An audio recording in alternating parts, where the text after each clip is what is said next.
Since the Pope's passing, we've seen Catholics throughout the bi-state come together to remember the humble church leader. So this morning, our Mercedes McKay is joining us live from the Cathedral Basilica in the central West End for us. And you know, she was on the story yesterday when it broke more than 24 hours ago. Mercedes, how is our community honoring Pope Francis?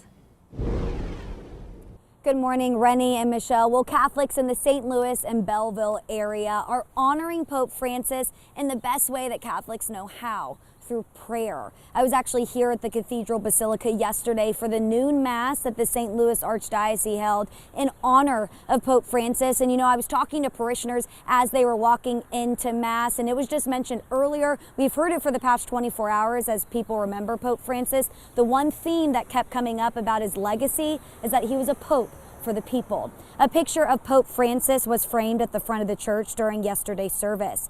Archbishop Mitchell Rosansky described how much the pontiff loved being around people and how special it was he could give one final Easter blessing. Over in Belleville, a similar service was held by Bishop Michael McGovern. Just under a month before his passing, Pope Francis appointed Bishop McGovern as Archbishop of Omaha, one of 44 appointments he made from the hospital. Catholic leaders across the area recalled memories and meetings with the Pope where his kindness shined through.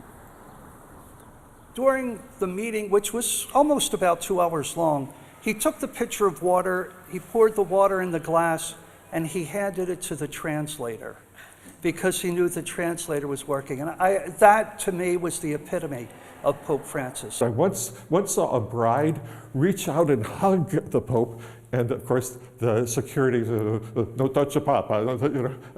There was kind of a chaotic moment there.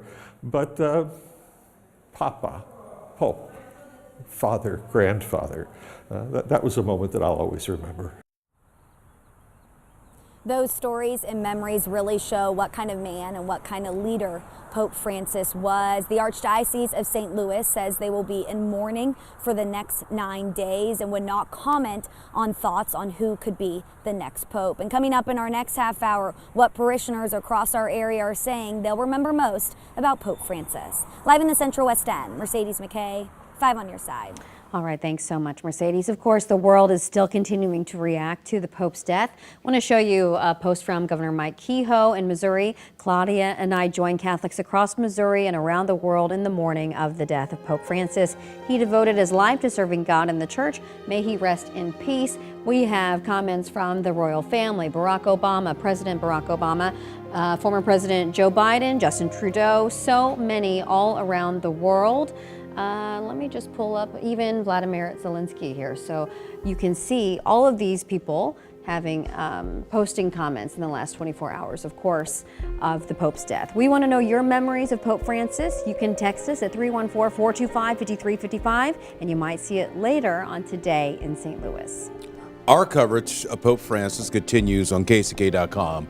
You can also text Pope to 314-425-5355, and we will send a link straight to your phone.